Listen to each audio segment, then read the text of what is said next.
Hey, Hey, Ace, how you feeling? I'm great. How you? Thank you for the opportunity.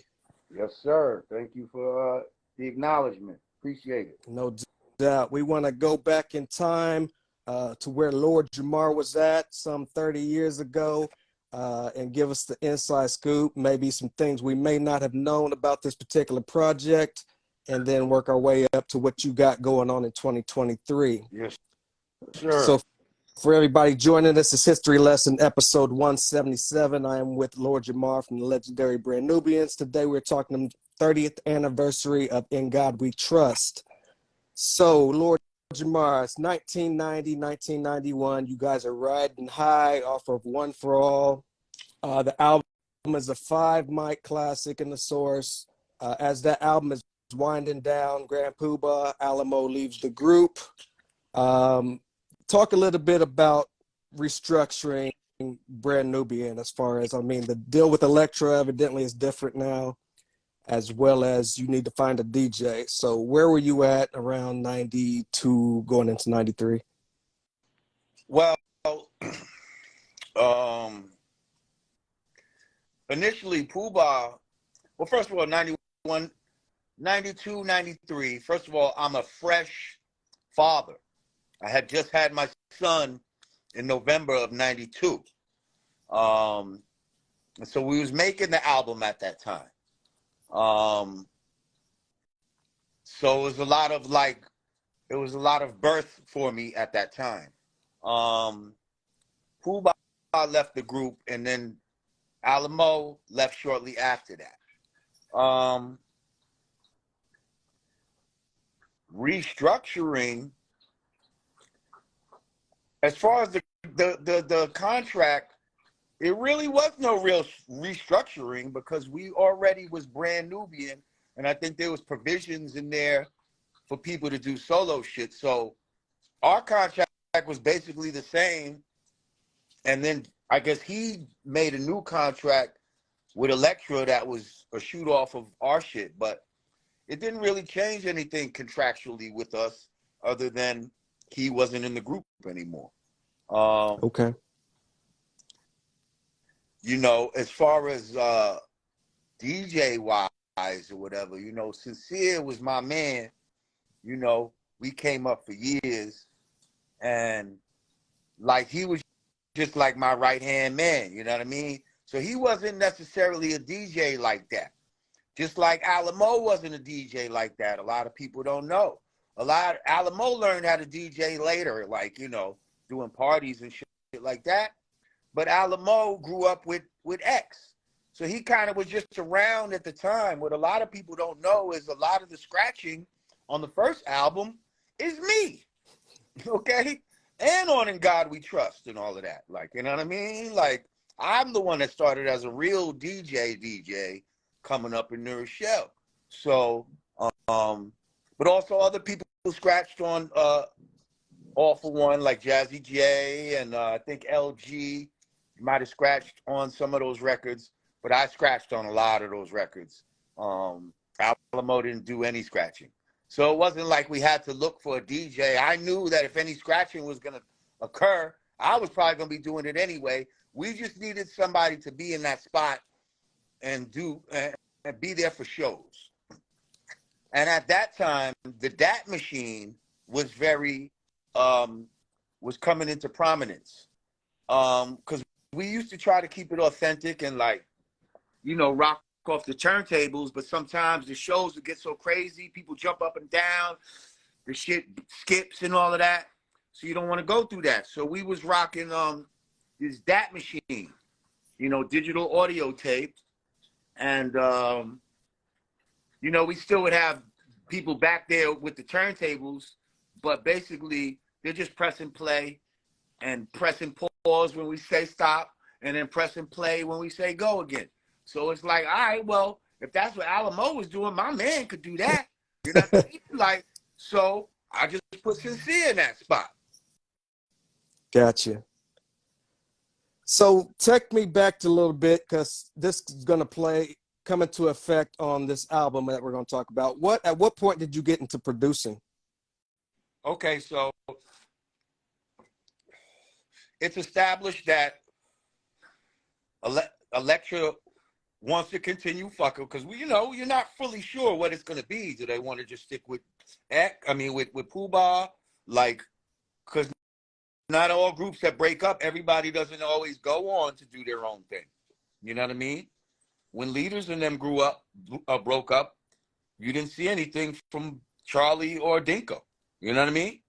So, and I don't think that the label wanted to go that route. But for whatever reason, Dante Ross, shout out to Dante, he believed in us. And so he was like, yo, let's do it. So originally, you know, because the first album, nobody was like pushing buttons. Like not even really Puba. Puba was playing little keys and stuff. But like mostly we'd go into the studio and tell the engineer what to do. Like, yo, loop it from there to there, put that together, and then we're gonna take these horns, put that on there, and then we're gonna, you know what I mean?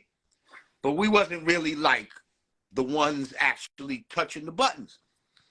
So now In God We Trust comes around, and I feel like certain people, and I'm not gonna say no names because, you know, these are people I'm cool with, you know, but whatever. I feel like people might have thought, yeah, all right, he's not with Puba. Well, maybe I could go over there and make money off this shit. Like, go over there and produce tracks and get paid, you know, all this money for these tracks or whatever. You know what I mean? So we probably did a couple of joints with this person or whatever, you know. He gave an invoice for one of the songs and it was like $4,000, you know? Now, back then, $4,000 was a lot of fucking money. Like, you know what I mean? Like, Right. and I was like, whoa. And I was like, we got a whole album to do. Like, that's just one song. He's trying to get $4,000. I'm like, I said, for $4,000, we could buy all our own equipment and do the shit ourselves. You know what I mean? And so the nigga X was like, word. You know what I mean? So I was like, yo, fuck, let's do that. You know what I mean? And we went to the record cut. Now, keep in mind, again, we never really touched the shit hand to hand, but I was watching. I was always watching people, you know, from that first album. And Puba kind of taught me how to produce, like when he first started working with me. But again, we wasn't touching shit, but he was telling me what to listen for. Like he taught me how to hear samples. So that combined with me being a DJ, because DJs know how to blend shit and make music sound good, you know, I just and having the confidence of always dealing with equipment, I was like, fuck that. I'm gonna be able to hook all of this shit up, and you know what I mean? And I'm gonna learn this shit. I'm gonna just read the fucking manual and shit. You know what I mean? Right. And then go by what I remember, and that's just what I did. You know. And at the Right. time,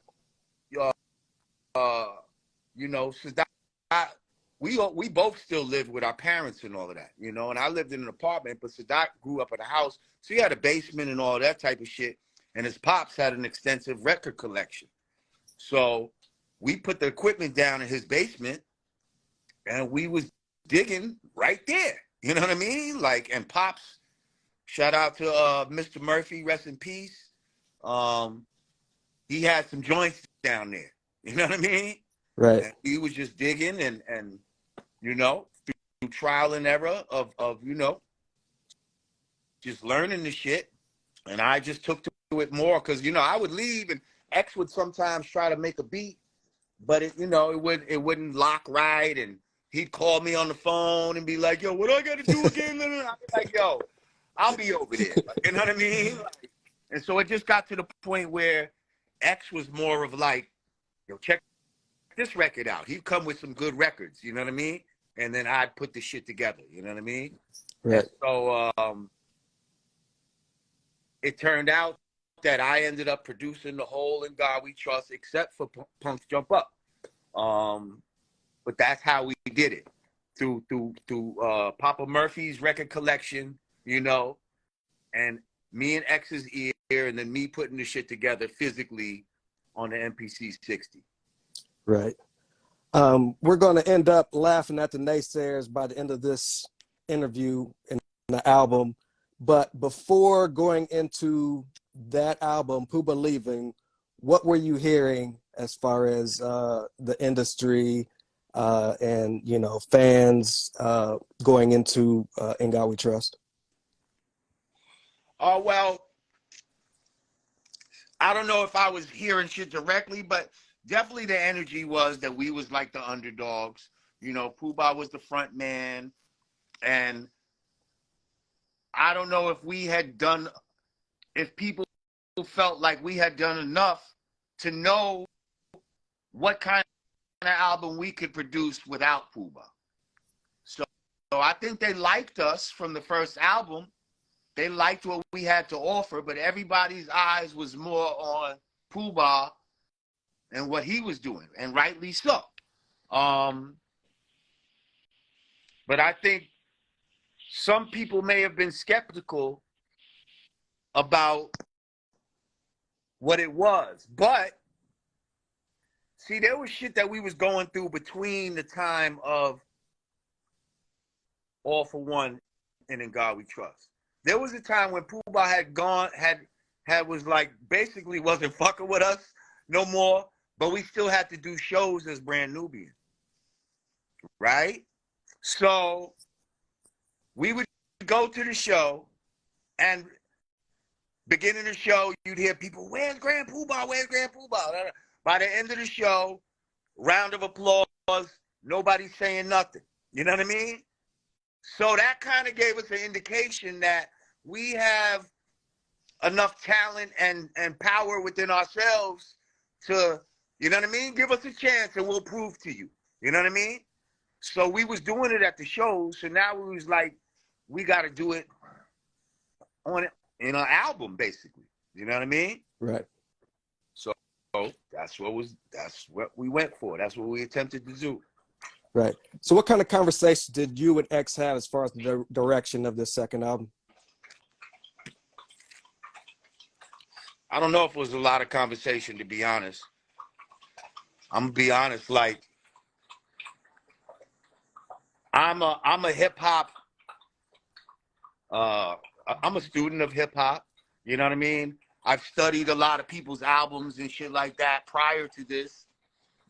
And I just kind of knew what we needed to do. You know what I mean? Like I knew the direction that we needed to go. Or at least that I felt that we should go. And I feel like X just kind of trusted me. And we were just kind of on the same page at that time. You know what I mean? Right. As far as vibe, you know, because we was, you know, we're the same age. We was that young boy energy at that time. You know what I mean? Puba's a little bit older than us. So by him recruiting us was almost like bringing in that young boy energy. So it's like, you know what I mean? Right. It's like if I was to bring in a young boy right now or some shit, you know, they would be a little more tapped into what's going on right now. Like, you know what I mean? And that's how we was. Like, you know, me and X, like, we was definitely on the pulse of just people our age right at that moment. You know what I mean? Right. Well, what was the concept behind the title, In God We Trust? Was there a meaning? In God we trust. In Black man is God. I only trust myself. I don't trust the mystery God. I don't trust money. That's why we burned up the dollar on the bill. I don't put my trust in that. I put my trust in knowledge of self. Knowledge, wisdom, and understanding. You know what I mean? Right. The true and living God. That's the God I trust. Is me. You know what I mean? Right. Who do I trust? Me. That's who. You know what I mean? Did you guys have creative control on this project? 1,000%. 1,000%. Nobody ever.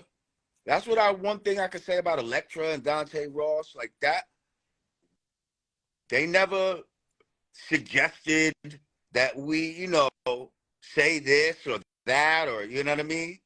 Maybe even not say, you know, in the beginning, I don't know if they was even really listening, to be honest, like, especially Elektra. Like, I know Dante was listening, but I don't even think the record company was paying attention to some of the shit that we were saying, especially about white people. Like, you know what I mean? Right. Can you talk a little bit about your involvement at that time with the Nation of Islam and how you brought that those teachings to this project? Well, it's the nation of gods and earths, the 5% nation. You know what I mean? That's the universal flag right there. And you know, I mean, it was derived from, you know, came out of the Nation of Islam. You know, the Father Allah was once a part of the Nation of Islam, and through those lessons, he came to the realization that, you know, not only Master Farad was God, but all black men are God, you know, and he used those lessons to basically show and prove that, you know, and he went out onto the streets of Harlem and started teaching the youth, and then it just proliferated, and you know, now we worldwide. Absolutely. So to set this project up, you guys come with Punks Jump Up to Get Beat Down. Tell me how that. Probably the last song that we recorded. Is that right? Yeah. But it dropped in '92, so the whole album was already done. Yeah. Okay. Okay. So that's an interesting fact. So how did that track become the first lead-off single out of all the tracks that you guys recorded? Well, I don't know. I kind of remember on the first album, some of our strongest shit was like the last shit we recorded, you know? Slow Down might have been the last thing we recorded for one album. So although we knew we had, you know, we felt like we had some strong shit. X and Diamond was always hanging out, like, you know what I mean? And Diamond was he was always around us since the beginning when we started in Jazzy J's studio. Like, he was one of those that was coming up in Jazzy J's studio as well. Him, Lord Finesse, you know what I mean? Like, people like Big L used to be like, Big L was just a little kid that was just around, like, you know what I mean? Like, he wasn't even Big L yet, like, you know what I mean? Like, right. But anyway, so yeah, Diamond was always like family to us, basically, but him and X was always cool. So I don't know. Maybe we went to his crib one day and he was playing some beats and he played the original album version of Punks Jump Up.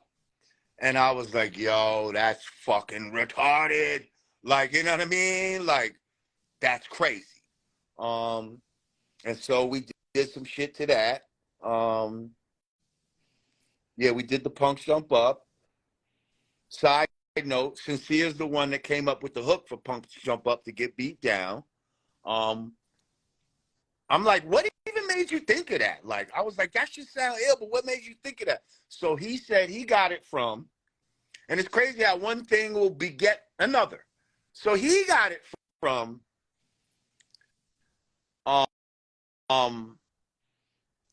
KRS, My Philosophy. There's two instances. He said one time earlier in the record, he says,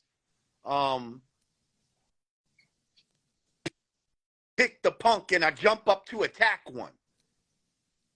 He says, pick the punk and I jump up to attack one. Then at the end of the song, he says, when some clown jumps up to get beat down. So Sin-seer somehow meshed that together and came up, punk jump up to get beat down. And I was like, yo, that's hot. Like, yo, that's hot. But I didn't know at the time that that's where he got it from. He told me that later. And I ended up telling that story to KRS, and I told it to Kenny Parker, and it's, you know, so that's an interesting little FYI. Oh, yeah. Fun fact. I bet none of us knew that. Right. None of us knew that. But now you can hear it when I put it together. Like, you could see it. Absolutely. So man sharpens man, steel sharpens steel.